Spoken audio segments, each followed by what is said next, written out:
전체인데 낭독은 제가 12절로 17절까지만 하겠습니다. 디모데전서 1장 12절로 17절. 자, 읽겠습니다.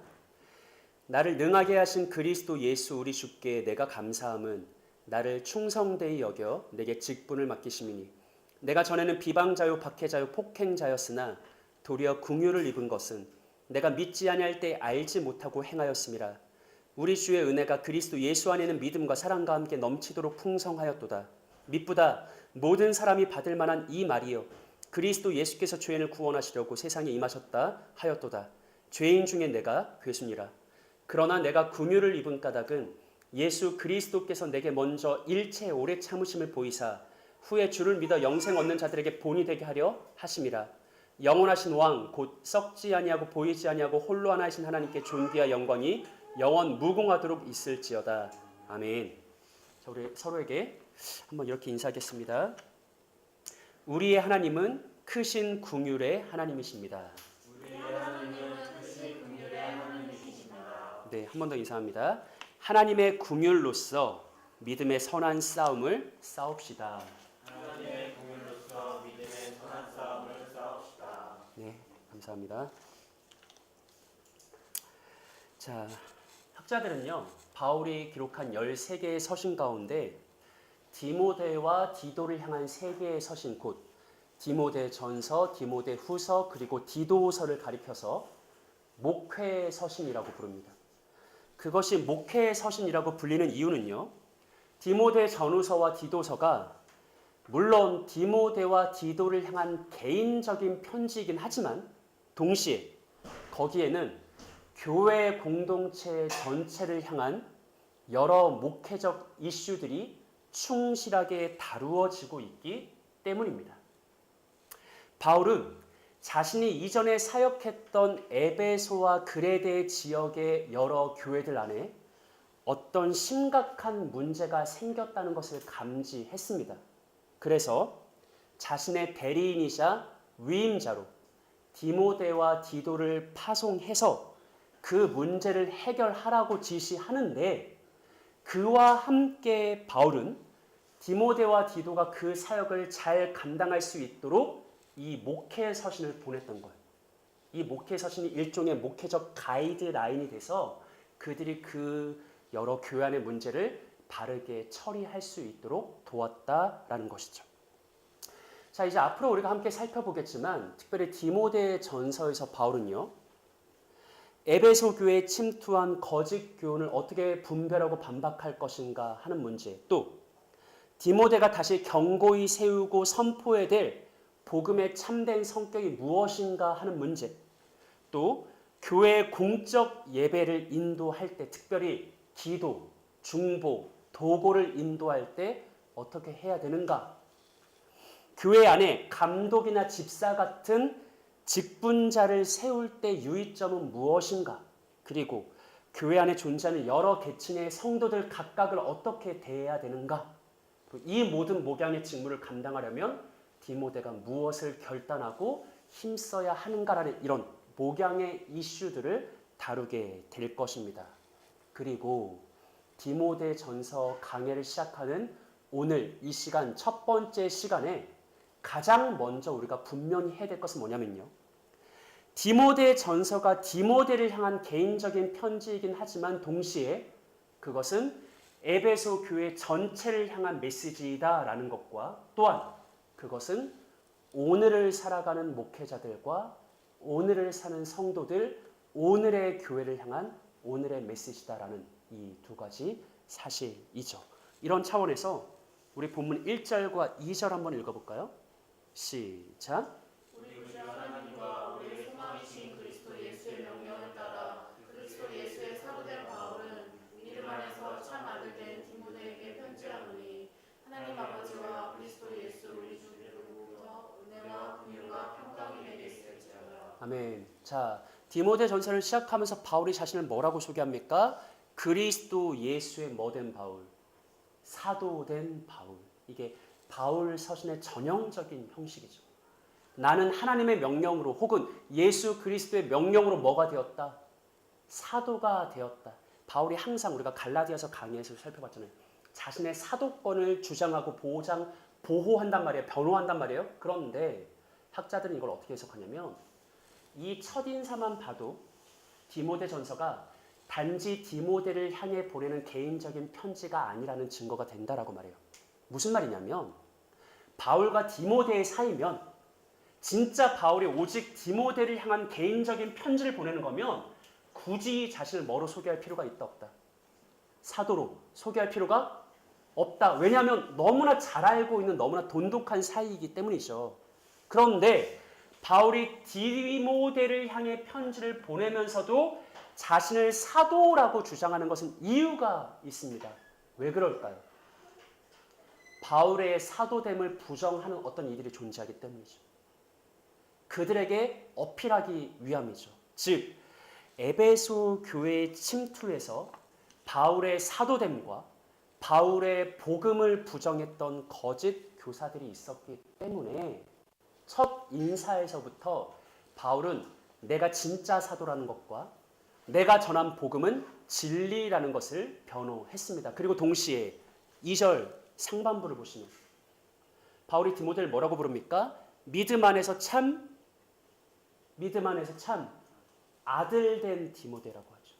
이건 무슨 말이냐면 내가 문제가 발생해서 디모데를 파송했는데 이 디모데는 누구다?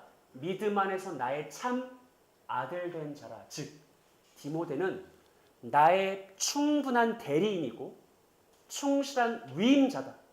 그러니까 너희는 디모데가 하는 말을 잘 따라야 한다라는 어떤 바울의 복심이 숨겨져 있는 거죠. 정리하면 디모데전서는 표면적으로는 물론 디모데 개인을 향한 편지지만 동시에 바울은 이 편지가 에베소 지역의 전체 교회를 향해 읽혀지기를 의도했다라는 것입니다. 이것을 기억하면서 이번에는 디모데전서의 마지막 부분을 한번 읽어볼까요? 자, 6장 21절 하반절 한번 읽어봅니다. 시작. 아멘. 어떤 부분이 좀 눈에 들어오죠? 은혜가 너희와 함께. 바울이 편지 내내 디모데를 향해 개인적으로 말하다가 마지막 축도 때는 너희를 향해 축도하죠. 그냥 그렇게 한 게 아니라 바울이 이 편지가 회람용 편지처럼 에베소 지역의 여러 교회들을 향해서 읽혀지기를 원했다라는 것이죠. 그러니까 디모데 전서를 시작하는 이 시간에 우리가 분명히 해야 될 것 첫 번째, 이 편지는 목회자 디모데를 향한 바울의 개인적인 편지. 하지만 동시에 이 편지는 에베소 교회의 성도들과 그 전체 교회를 향한 하나님의 메시지입니다. 그리고 그것을 우리에게 적용하자면 이 디모데 전서는 여전히 오늘을 살아가는 목회자들과 오늘에 속한 교회와 성도들을 향한 하나님의 말씀이다라는 것이죠. 먼저 우리가 이것을 기억하면서 저 스스로도 하나님 앞에 보다 신실하고 정직한 목회자로 바로 서고 여러분들도 주 앞에 견고하고 정직한 교회 공동체로 새롭게 되는 주의 은혜가 있기를 우리가 함께 소망했으면 좋겠습니다. 자, 그럼 본격적으로 우리 디모데전서 1장을 생각해 볼 건데요. 디모데전서 1장을 우리는 크게 세 부분으로 구분해서 생각해 보고자 합니다. 첫 번째는요. 3절로 11절까지인데 여기서 바울은 에베소 교회 안에 침투한 다른 교훈에 대해서 논증합니다. 두 번째는 12절로 17절인데 여기서 바울은 자신의 개인적인 경험을 통해 복음이 무엇인지를 재진술합니다. 마지막 세 번째는 18절로 20절인데 이것은 디모데를 향한 바울의 개인적인 권면과 도전의 기록입니다. 이 세 부분을 살펴볼 건데 특별히 저의 오늘 메시지의 핵심은 두 번째 부분에 있습니다. 자, 그럼 먼저 첫 번째부터 한번 생각해 볼게요. 3절과 4절 같이 한번 읽어볼까요?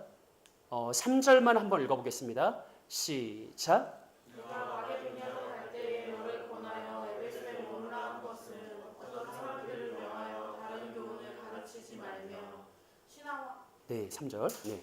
자, 본문을 시작하면서 바울이 내가 너 디모데를 에베소 지역에 남겨둔 이유가 있다, 목적이 있다. 그건 뭐 때문이라고 하죠? 다른 교훈 때문이다라고 말하죠. 이 다른 교훈은 뭘까? 우리 여기서 잠시 사도행전 20장을 볼게요. 목장 나눔 좀 보세요. 바울이 밀레도에서 사람을 에베소로 보내어 교회 장로들을 청하니 바울이 29절 한번 읽어볼게요. 시작. 내가 떠난 후에 사나운 이가 여러분에게 돌아와서 그 양떼를 아끼지 아니하며 또한 여러분 중에서도 제자들을 끌어 자기를 따르게 하려고 어그러진 말을 하는 사람들이 일어날 줄을 내가 아노라. 아멘. 자, 사도행전 20장에서 바울이요, 에베소 교회 장로들을 청해서 설교를 해요. 근데 그 설교 말미에 바울이 뭐라고 말하냐면 내가 떠나고 나면 그 언젠가 예언을 하는 거죠. 그 언젠가 반드시 밖에서 사나운 이리들이 침투해 들어올 것이다. 그리고 그들은 에베소 교회 양떼를 아끼지 아니하며 어그러진 말로써, 헛된 말로써, 거짓된 교훈으로써 그들을 미혹할 것이다라고 경고했는데, 사도행전 20장에서 경고했던 바울의 예언이 오늘 본문에서 그대로 성취된 것으로 보여요. 바울이 경고했던 그 사나운 이리들이 이미 에베소 교회에 침투했고, 다른 교훈, 헛된 말, 어그러진 가르침을 전하니까 실제로 그 거짓 교훈에 미혹된 이들이 발생하고 있는 거죠. 교회 전체가 위기에 봉착했던 거죠. 그래서 바울은 디모데를 파송했던 것입니다. 그렇다면 그들 안에 횡행했던 거짓 교훈, 다른 교훈, 어그러진 말, 헛된 가르침은 무엇이었을까요? 우리 디모데전서 3장 1장 3, 4절 중에서 우리 하이라이트된 2번 한번 읽어볼까요? 시작.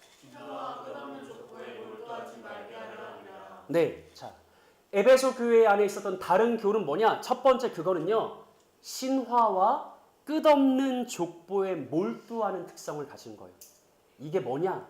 그거를 살피기 전에 과감하게 바로 두 번째 특성을 볼게요. 디모데전서 1장 6절과 7절 합독합니다. 시작. 사람들이 이에 듣거나 헛된 말을 하여 율법의 선생이 되려 하나 자기가 말하는 것이나 자기가 확증하는 것도 깨닫지 못하는구나. 네, 에베소 교회 안에 있었던 다른 교훈, 첫 번째 그건 뭐 하는 거예요? 신화에 집착하고 족보에 몰두하는 거죠. 두 번째는 뭐와 관련된 거죠? 구약의 율법과 관련된 거죠. 즉, 율법을 잘못 이해하고 잘못 적용하는 거예요. 이 두 가지 특성이 다른 교훈의 모습인데, 저는 오늘 이 다른 교훈이 뭐냐, 다른 교훈의 정체성을 밝히는 일에 시간을 할애하지 않을 생각입니다. 사실 우리가 이거를 갈라디아서 강의에서 충분히 살펴봤거든요. 그보다 제가 오늘 첫 번째로 집중하고자 하는 것은 이거예요.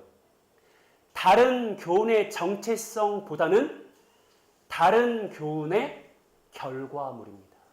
다른 교훈의 뭐라고요? 결과물. 여러분, 복음서에서 예수님이 이런 말씀하셨어요. 그들의 열매로 그들을 알지라. 그들의 열매로 그들을 알지라. 무슨 말이냐면 우리가 무엇인가를 판단할 때 그 판단 기준이 여러 개가 있잖아요. 근데 때때로 그 판단 기준에서 매우 중요한 역할을 하는 게 있으니 그게 바로 뭐냐면 열매라는 거예요. 그들이 무슨 열매를 맺고 있느냐. 즉 아까 제가 했던 말로 하면 그것으로 인해 어떤 결과물이 만들어지고 있는가. 이것이 우리에게 있어 매우 중요한 판단 기준이 된다는 거예요. 그래서 저는 오늘 다른 교훈이 뭐냐라는 정체성보다는 다른 교훈이 에베소 교회 안에 어떤 열매를 만들어냈는가, 어떤 결과물을 만들어냈는가, 여기에 주목하고자 합니다. 왜냐하면 오늘 우리들의 시대에 바울 때와 동일한 다른 교훈은 사실 별로 없어요. 맞죠? 하지만 바울 때와 동일한 그 다른 교훈의 결과물, 다른 교훈의 열매는 우리 교회 안에서도 얼마든지 반복될 수 있기 때문이죠.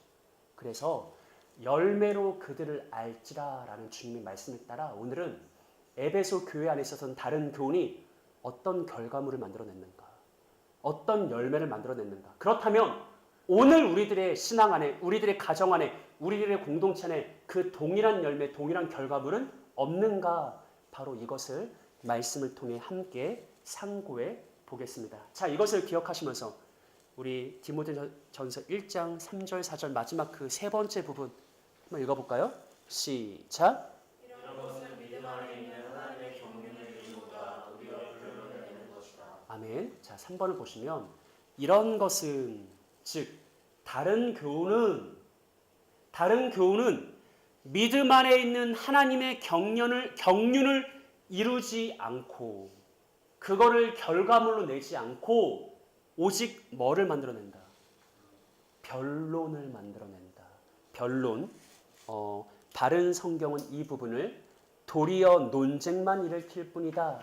새 번역 성경은 도리어 쓸데없는 변론을 일으킬 뿐이다 라고 번역했습니다. 즉 정리하면 사나운 이리들이 에베소 교회 침투해서 거짓된 가르침을 전했는데 그 열매, 그 결과물이 뭐예요?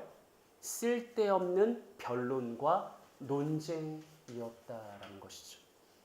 여러분 반대로 믿음 안에 있는 하나님의 경륜은 뭘 만들어낼까요? 다른 교훈은 교회 안에서 논쟁과 분열과 변론을 만들어내요. 그렇다면 하나님의 복음을 따르는 참된 가르침, 참된 진리는 교회 안에 무엇을 만들어낼까요? 어떤 열매를 맺을까요? 이게 5절에 나와 있습니다. 합독합니다.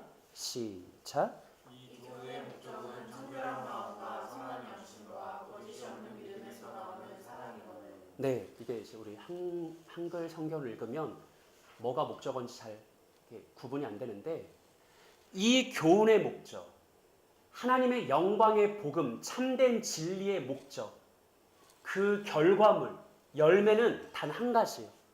뭐냐면 청결한 마음과 선한 양심과 거짓 없는 믿음, 이 세 가지에서 열매 맺히는 단 하나, 뭐죠? 사랑입니다.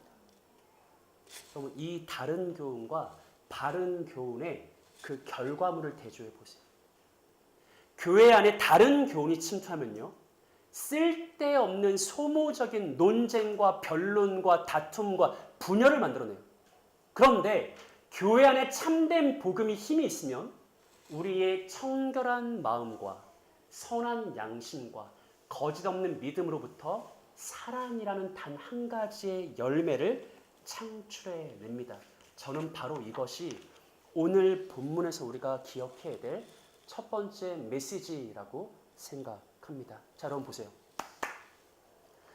복음 사역이 있어요. 말씀 사역이 있어요. 진리 사역이 있죠. 무슨 말이냐면 이 땅에 가득한 거짓과 궤변으로부터 참과 진리를 구분하고 분별하고 이것을 가지고 와서 그것을 교회가 보호하고 보존하는 어떤 진리의 사역, 말씀의 사역이 있다는 거예요. 그 말씀의 사역을 행함에 있어서 논쟁과 변론은 필연적이에요. 피할 수가 없는 거예요. 그러니까 논쟁과 변론 그 자체가 잘못된 건 절대 아니죠. 하지만 동시에 우리가 기억해야 될 게 있어요. 많은 때 우리가 논쟁과 변론에 함몰될 때가 있거든요. 요한계시록을 보면 요한 사도가 에베소 교회를 향해서도 너희가 논쟁과 변론은 참 잘했는데 첫사랑을 잃어버렸다라고 경고해요. 여러분 말씀 사역을 한다는 것은 거짓으로부터 참된 진리를 보호한다는 것은 남들과 싸울 때도 있고 논쟁할 때도 있고 변론할 때도 있는데 그건 불가피한 필연적인 것인데 우리가 잊지 말아야 될 것. 진짜 복음은 결국 공동체 안에 무엇을 만들어낸다? 사랑을 만들어낸다. 이걸 놓치면 안 됩니다. 근데 현대 많은 교회들이 이거를 놓치고 있죠. 논쟁이 필요 없다는 거 아니에요. 논쟁해야죠. 하지만 논쟁 자체에 함몰될 때가 많더라는 거예요. 교회 안에 사랑이 없어지고 오직 치고받고 싸우고 분열하고 다투는 것만 가득해질 때가 너무나 많다라는 것이죠. 여러분 반대로 생각해야 돼요. 그것이 무엇이든 간에 우리 안에서 쓸데없는 소모적인 다툼만 만들어내는 것이라면 복음이 아닐 가능성이 굉장히 농후합니다.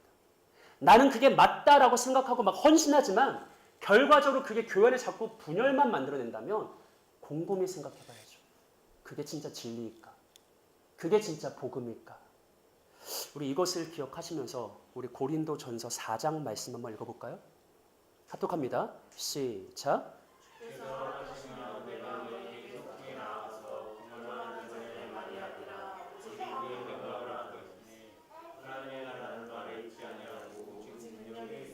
아멘. 자, 여러분. 지금까지 우리가 해왔던 관점에서 이 바울의 말을 주의 깊게 들어보세요. 바울이 뭐라고 말합니까? 주께서 허락하시면 내가 너희 고린도 교회에 속히 나아가서 교만한 자들의, 이걸 우리가 오늘 해왔던 용어로 바꿀까요? 다른 교훈을 전파하는 거짓 교사들의 뭐를 알아보지 않겠다? 말을 알아보지 않겠다. 오직 그들의 뭐를 알아보겠다? 능력을 알아보겠다. 20절 합독할까요? 시작. 하나님의 나라는 말에 있지 아니하고 오직 능력에 있습니다. 아멘. 무슨 말이에요? 바울이요. 말을 내가 조사하지 않겠다라고요. 말 말고 그 능력. 오늘 우리가 해왔던 용어대로 하면 그게 뭘 만들어내고 있는데, 어떤 열매를 만들어내고 있는데, 어떤 결과물을 만들어내고 있는데, 오늘 우리가 해왔던 표현대로 하면 난 너희들의 말은 따지 않을 거야. 단지 그게 너희 안에서 분열과 다툼과 논쟁과 변론을 만들어내고 있는지, 아니면 사랑을 만들어내고 있는지, 그걸 확인할 거야 라고 권면하고 있죠. 하나님 나라는 말이 아니라 능력입니다. 우린 말에는 헌신할 수 있어요. 이론에는 헌신할 수 있죠. 하지만 그보다 더 중요한 것은 능력입니다. 그 열매, 그 결과물, 사랑이라는 단 하나의 목적, 그것이 우리 안에 있느냐라는 것이죠. 그러니 우리는요, 때때로 멈춰설 수 있어야 됩니다. 여러분, 우리는 종종 엄청난 열의를 가지고 혹은 지기 싫은 고집스러움으로 자기 의견을 강하게 개진하고 혹은 어떤 일들을 밀어붙일 때가 참 많은데, 잠시 멈춰설 수 있는 지혜가 필요해요.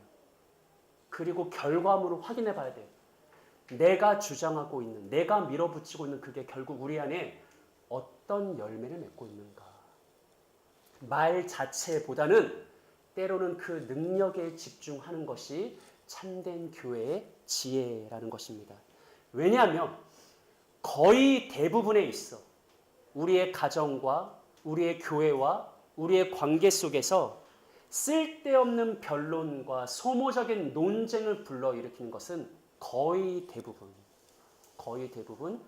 참된 복음이 아니라 다른 교훈일 가능성이 높기 때문입니다. 자, 여러분, 목장 나눔지를 보면서 고린도전서 13장에 기록된 우리가 추구해야 될 사랑의 열매가 뭔지 너무나 유명한 말씀이지만 한번 눈으로 따라 읽어보시죠. 사랑은 오래 참고, 사랑은 온유하며 시기하지 아니하며, 사랑은 자랑하지 아니하며 교만하지 아니하며, 무례히 행하지 아니하며, 자기의 유익을 구하지 아니하며, 성내지 아니하며, 악한 것을 생각지 아니하며, 불의를 기뻐하지 아니하며, 진리와 함께 기뻐하고, 모든 것을 참으며, 모든 것을 믿으며, 모든 것을 바라며, 모든 것을 견디는 것. 그것이 참된 복음의 유일한 열매인 사랑입니다. 한마디로 오늘 본문과 연결지어서 말하면 사랑은 무엇이냐? 우리 안에 논쟁보다는 이해를, 변론보다는 용서를, 다툼보다는 용납을, 분열보다는 화합을 만들어내는 것. 바로 그것이 복음의 단 한 가지 열매인 사랑인 것이죠. 우리 이것을 기억하시면서 한 주간 우리 안에 사랑의 열매가 맺히길 소망하는 마음으로 다시 한번 본문 5절 한번 합독해 볼까요? 사랑은 어디에서 나오는가? 시작. 이 기본의 목적은 청결한 마음과 선한 양심과 거짓이 없는 믿음에서 나오는 사랑이거든요. 아멘. 사랑 여러분, 이게 되게 추상적으로 들릴 수 있겠지만 사랑은요, 청결한 마음, 마음이 청결한 자는 복이 있나니, 선한 양심, 하나님 앞에서의 그 선한 양심, 그리고 거짓 없이 순전한 믿음. 우리가 이 세 가지의 내적 태도를 갖출 때 우리 안에 사랑이 열매 맺게 될 것입니다. 이것을 기억하시면서 새로운 한 주간 기도 제목 삼으시고 청결한 마음, 선한 양심, 거짓 없는 믿음으로써 사랑의 열매 맺는 복된 여러분들 되시기를 구주 예수님의 이름으로 축복합니다. 자, 두 번째입니다. 두 번째 부분에서 바울은요, 자신의 개인적인 경험을 통해 복음이 무엇인지를 설명하는데 제가 오늘 이 부분을 집중적으로 보다 이 부분에 무게중심을 둬서 함께 하나님 말씀 나누고 싶었습니다. 11절과 12절 한번 읽어볼까요? 시작. 이 교훈은 내게 맡기심과 복되신 하나님의 영광의 복음을 따르니라. 나를 능하게 하신 그리스도 예수 우리 주께 내가 감사하는 나를 충성되이 여겨 내게 직분을 맡기심이니. 아멘. 자, 바울이요 자기의 개인적인 경험을 말해요. 그런데 11절과 12절에서 하나님이 내게 두 가지를 맡기셨다라고 말하죠. 첫 번째, 하나님이 나에게 뭘 맡기셨다? 첫 번째, 뭘 맡기셨다? 교훈 뭘까요? 복음입니다. 문맥의 흐름 속에서 하나님 내게 하나님의 영광스러운 복음을 맡겨주셨다. 복음의 청직이라는 거죠. 12절에서는 뭘 맡겨주셨다고 말합니까? 직분을 맡겨주셨다라고 말하죠. 그리고 12절 바로 처음 부분을 말하면 예수님께서 바울을 어떻게 하셨다라고 말하죠? 능하게 하셨다. 그러니까 자, 정리하면 바울이 자기의 개인적인 경험을 말해요.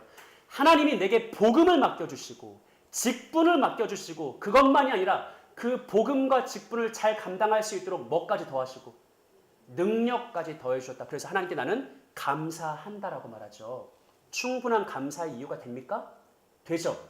그런데 이어지는 구절에서는요. 하나님이 내게 복음을 맡겨주신 것, 직분을 맡겨주신 것, 나를 능하게 하신 것, 그것을 뛰어넘는 바울의 결정적인 감사의 이유가 나옵니다. 13절과 14절 합독하죠. 시작. 내가 전에는 비방자여 박해자여 폭행자였으나 도리어 긍휼을 입는 것을 내가 믿지 아니할 때에 알지 못하고 행하였음이라. 우리 주의 은혜가 그리스도 예수 안에 있는 믿음과 사랑과 함께 넘치도록 풍성하였도다. 아멘. 자, 여러분 바울의 개인적인 경험이 무엇인가? 바울이 왜 하나님께 감사하는가? 바울이 체험한 복음이란 무엇인가? 바울이 알고 있는 구원은 무엇이냐? 이거예요. 내가 전에는 비방자요, 박해자요, 폭행자였다. 하지만 하나님이 복음 안에서 나를 긍휼히 여겨주셨다. 이게 바울이 감사하고 자랑하고 찬양하는 복음이고 구원입니다. 이에 대한 바울의 스스로의 고백을 조금 더 자세히 참고해 보겠습니다. 목장 나눔지를 보면서 사도행전 26장 말씀 따라 읽어보세요. 나도 나사렛 예수의 이름을 뭐하여? 대적하여 많은 일을 행하여야 될 줄 스스로 생각하고.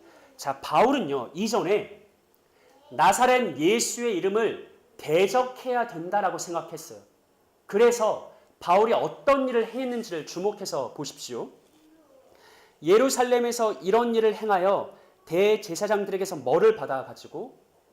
권한을 받아가지고 많은 성도들을 뭐에 가둬요? 옥에 가두고 죽일 때는 뭐하죠? 찬성 투표하죠. 스데반 집사가 대표적인 예입니다. 또 모든 회당에서 여러 번 뭐하여? 형벌하여 어쩌면 고문까지 했을까? 강제로 예수님을 모독하는 말을 하게 하죠. 예수님을 부인하게 하죠.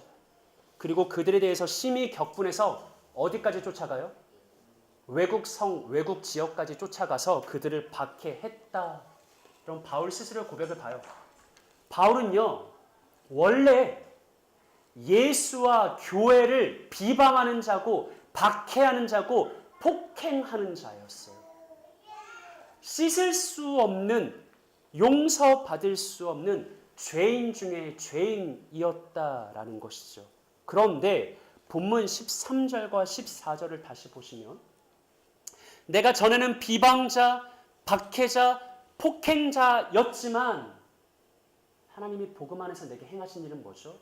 도리어 긍휼히 여겨주셨다라는 것이죠.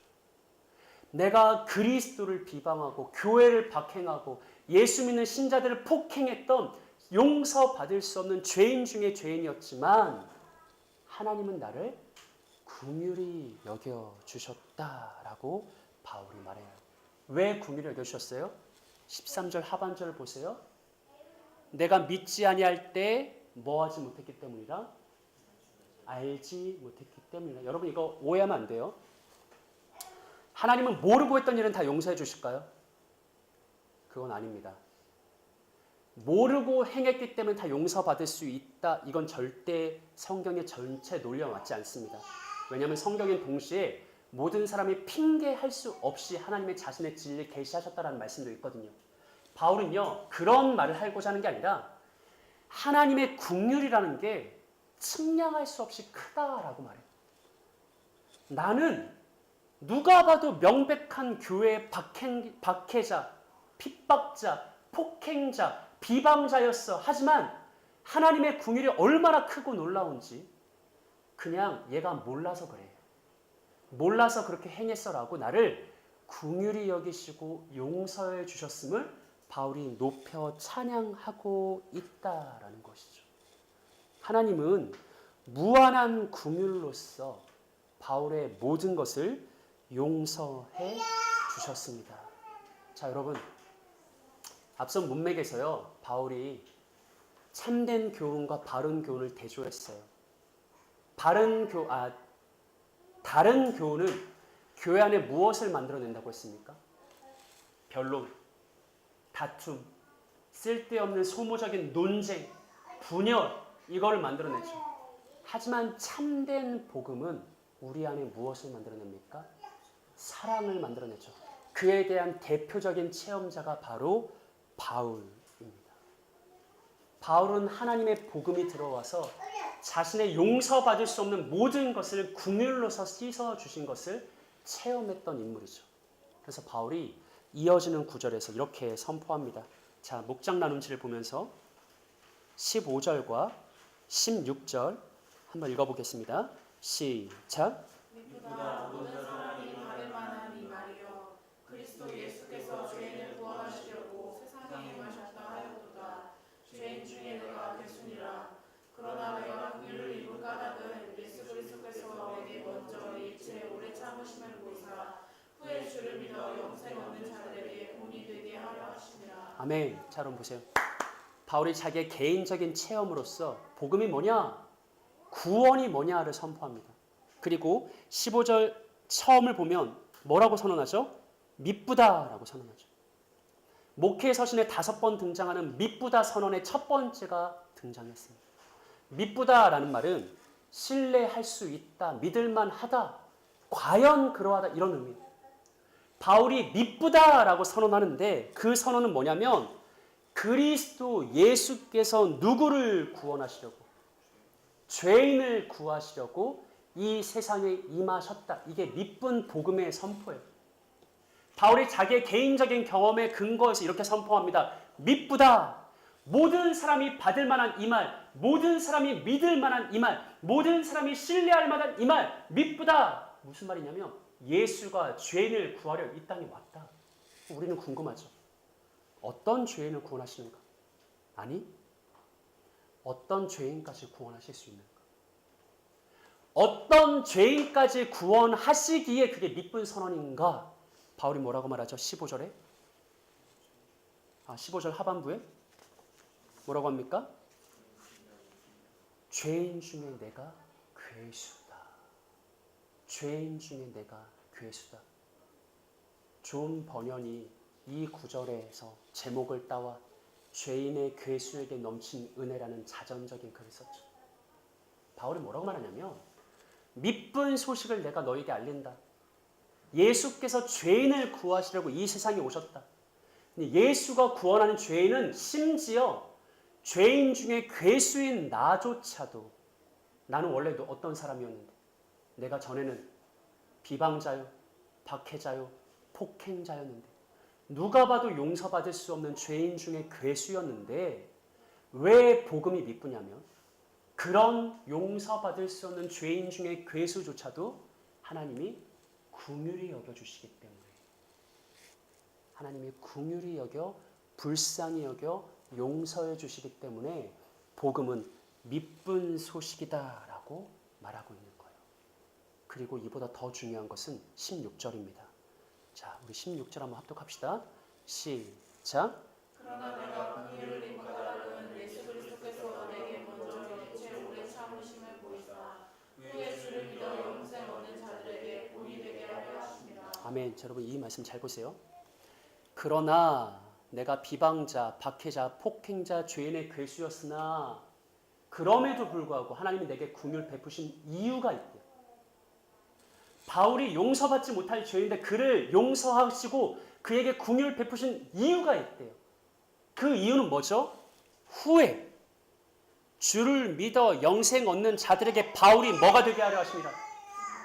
본이 되게 하려 하신다. 바른 성경 본복이라고 번역했습니다. ESV 성경 이그젬플이라고 번역했습니다.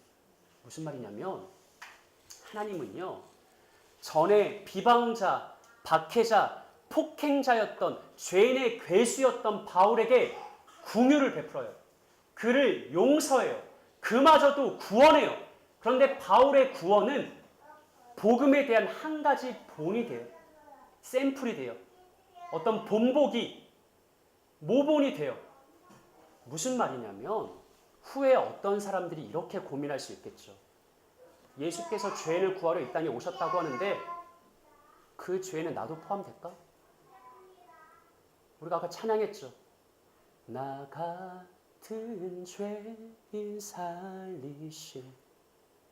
예수께서 죄인을 구하러 이 땅에 오셨다고 하는데 그 죄에 나 같은 사람도 포함될까? 나 같은 사람도 용서받을 수 있을까? 나 같은 사람도 긍휼의 대상이 될 수 있을까? 근데 그때 하나님 뭐라고 대답하세요?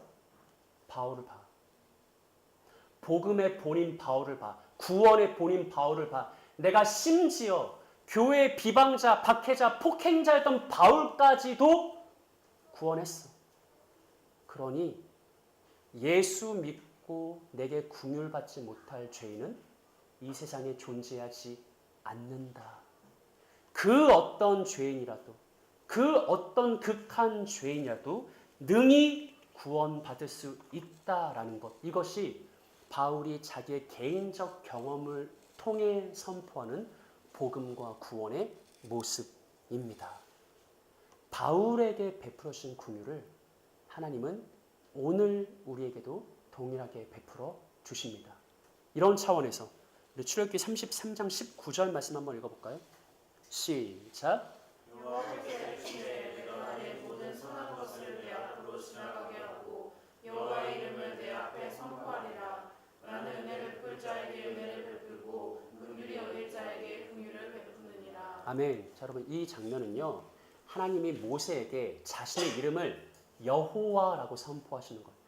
여호와라는 이름은 어떤 언약적 의미가 내재되어 있기 때문에 언약 안에서 언약 백성들을 하나님이 어떻게 대하시는가라는 그 하나님의 섭리가 내재되어 있거든요. 하나님 뭐라고 말씀하십니까? 나는 여호와다. 여호와는 누구냐? 나는 은혜 베풀 자에게 은혜 베풀고 긍휼히 여길 자에게 긍휼을 베푼다라고 말씀하시죠. 여러분 이게 오해의 요지가 있어요. 어떻게 들릴 수 있냐면 하나님은 은혜 받을 만한 자에게 은혜를 베푸시고 긍휼 얻을 만한 자에게 긍휼을 주신다라고 우리가 오해할 수 있어요. 하나님은 우리가 어떻게 살아갈지 어떻게 행할지 미리 아시기 때문에 은혜 받을 만한 자에게 은혜를 주시고 긍휼 얻을 자에게 긍휼을 주신다라고 오해할 수 있는데 여러분 그런 의미가 결단코 아닙니다. 이 내가 여호와다. 나는 여호와로서 은혜 베풀 자에게 은혜 베풀고 긍휼히 여길 자에게 긍휼 베푼다라는 이 말은 무슨 말이냐면 하나님의 주권을 강조한 말이에요. 에베소서에 나온 바울의 표현대로 하자면 하나님께서 자기 뜻의 결정대로 은혜 베푸신다. 은혜 베풀만 해서 은혜 베푸는 게 아니에요. 은혜 베풀만 하지 않아도 하나님의 주권적인 자기 뜻의 결정대로 나는 은혜 베푼다. 이게 여호와의 이름에 담긴 뜻이에요. 바울은 은혜 받을 만한 사람이 아닙니다. 확신하셔도 돼요. 바울은 긍휼 받을 만한 이도 아닙니다. 하지만 하나님이 베푸시는 은혜와 긍휼은 주권적인 거예요. 은혜 받을 만해서 베푸는 은혜가 아니라고요. 그냥 자기 뜻의 결정대로 베푸는 거예요. 자기가 보기에 자기의 뜻이 기뻐하시면 은혜와 긍휼 베푸는 거예요. 근데 우리는 문제가 있죠. 하나님 나를 기뻐하실까? 그때마다 바울을 보라는 거예요.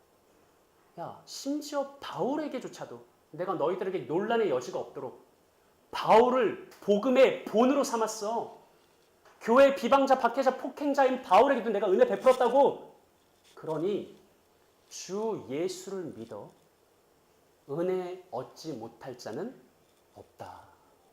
주 예수 안에 있으면서도 긍휼 얻지 못할 자는 없다라고 분명하게 선포하고 있는 것입니다. 여러분, 이것이 복음이고 이것이 구원입니다. 그러니 여러분들은 이러한 하나님의 주권적인 은혜 베푸심, 긍휼 행하심을 더욱더 의지해야 됩니다.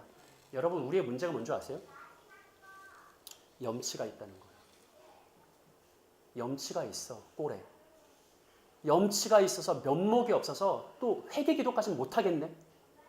차마 그렇게까지는 용서 기도까지는 못하겠는 거지. 여러분, 정말로 하나님의 이런 주권적인 긍휼 베푸심을 믿는다면 염치 불구하고 하나님의 긍휼을 구해야 되는 거예요. 내가 은혜 받을 만해서 은혜 베푸는 게 아니라고요. 긍휼 받을 만해서 긍휼 베푸는 게 아니라고요. 하나님은 그냥 바울마저도 긍휼히 여겨주신 분인데, 그러니 우리는 염치 불구하고 하나님 앞에 나아가서 그럼에도 불구하고 내 모든 죄와 악을 토해놓고, 하나님, 그래도 나 용서해 주시길 원합니다. 그래도 내게 긍휼 베풀어 주시길 원합니다. 나는 여호와라. 내가 기뻐하는 자에게 주권적으로 은혜 베푼다고 말씀하셨사오니 그럼에도 불구하고 내게 긍휼 베풀어 주옵소서라고 기도해야 됩니다. 여러분, 분명히 들으세요. 하나님의 긍휼의 기준은 하나님 안에 있지 내 안에 있는 게 아닙니다. 하나님의 은혜의 기준은 하나님 안에 있지 내 안에 있는 게 아닙니다. 내 안에 은혜 받을 만한 어떤 게 있어서 은혜 베풀어 주는 게 아니라, 내 안에 어떤 것이 전무해도 하나님이 그것을 기뻐하시면 은혜 베풀어 주시는 겁니다. 그러니 우리는 구하고 또 구해야 됩니다. 은혜 받기를, 긍휼히 여김 받기를, 하나님께서 나를 불쌍히 여겨주시기를 구해야 됩니다. 물론 우리에게는 스스로 민망해서 면목이 없어서 하나님 앞에 용서 구하지 못하는 못남과 어리석음이 있지만, 그럼에도 불구하고 바울까지 용서하신 하나님의 긍휼을 신뢰하면서 염치 불구하고 주 앞에 나가 주의 긍휼을 구하는 복된 여러분들 되시기를 사랑스러운 구주 예수님의 이름으로 축복합니다. 자, 마지막 세 번째 부분 간략하게 살펴보겠습니다. 목장 나눔지 보면서 18절로 20절 따라 읽으세요. 아들 디모데야, 내가 내게 이 교훈으로서 명하노니 전에 너를 지도한 예언을 따라 그것으로 뭐를 어떻게 하라? 선한 싸움을 싸워라. 믿음과 착한 양심을 가져라. 어떤 이들은 이 양심을 버렸고 그 믿음에 관해서는 뭐 했죠? 파선했다. 20절만 합독할게요. 시작. 그 가운데 후메네오와 알렉산더가 있으니 내가 사탄에게 내주는 것은 그들로 훈계를 받아 신성을 높아지 못하게 하려니와. 아멘. 자, 여러분, 마지막 세 번째는 바울이 디모데를 향한 개인적인 권면과 도전인데, 간단하게 말하면 다른 복음 멀리하고 참된 복음을 따라서 선한 싸움을 싸워라 이거예요. 그런데 여기에 바울이 두 가지 이미지를 사용합니다. 혹은 두 가지가 하나로 합쳐진 한 가지의 이미지를 사용합니다. 첫 번째는 어떤 이미지냐면, 선한 싸움을 뭐 해라? 싸워라. 어떤 이미지예요? 전쟁의 이미지, 싸움의 이미지. 두 번째는요, 그 믿음에 관하여는 뭐였다? 그 믿음에 관하여는 파선했다. 어떤 이미지예요? 항해의 이미지. 만약에 이들이 하나의 이미지라면 어떤 뭐 해상 전투나 해상 전쟁의 이미지라고도 부를 수 있겠죠. 한 가지 분명한 것은 우리의 신앙에는 싸움이 있다는 것, 그리고 우리의 믿음은 항해의 과정이라는 것이죠. 그리고 이 믿음의 싸움과 믿음의 항해에 있어서 한 가지 분명한 것은 어떤 이들, 곧 20절에 후메네오와 알렉산더와 같은 사람들은요, 싸움에서 낙오하고 항해에서 파선했다는 거예요. 자, 여러분 잘 들어보세요. 후메네오와 알렉산더가 처음부터 비신자여서 비신자로 끝난 게 아니에요. 에베소 교회의 신자였고 제가 생각하기엔 분명히 직분자들이었어요. 우리가 예수께 부름 받았고 예수로 인해 세움 받았어요. 평생을 신앙인으로 살아가요. 신자의 삶을 살아가요. 교회 공동체 안에서 살아가요. 그런데 그 신앙의 삶, 교회 공동체의 삶은 믿음의 선한 싸움이고 믿음의 항해인데, 한 가지 기억해라. 싸움에서 낙오자가 생기고 항해에서 파선하는 자가 생긴다는 거예요. 나는 결단코 그러지 않을 거 자신하지 말라는 거죠. 그래서 물론 우리는 전쟁에 참여해 본 적도 없고 항해에 참여해 본 적도 없지만 그럼에도 불구하고 이 바쁘고 분주한 현대 생활, 현대 시대 속에서 살아가는 신자들이 기억해야 될 것이 있으니 오늘 디모데전서 전체 1장 말씀을 정리해서 적용하면 믿음은 싸움이요 믿음은 항해이니 첫째 우리는 하나님의 영광스러운 복음을 기억하고 둘째 우리는 그 복음의 단 한 가지 열매는 무엇이다? 사랑임을 기억하고 세 번째 그 사랑은 어디에서 나온다? 청결한 마음과 선한 양심과 거짓 없는 믿음에서 나온다.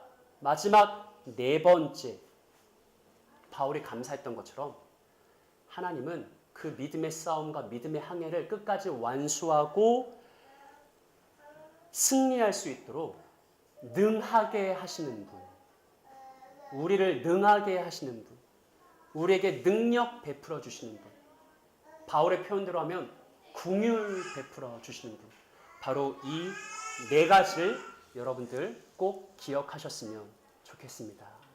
우리 안에 하나님의 긍휼의 복음이 새로워지고 또한 하나님의 긍휼을 의지하며 청결한 마음, 선한 양심, 거짓 없는 믿음 가지고 분열보다는 사랑으로, 다툼보다는 사랑으로, 그리고 믿음의 선한 싸움과 믿음의 항해에서 끝까지 승리하고 완주할 수 있는 그런 크신 은혜의 복이 있기를 우리에게 승리를 약속하신 사랑스러운 구주 예수님의 이름으로 기도합니다. 아멘. 함께 기도하고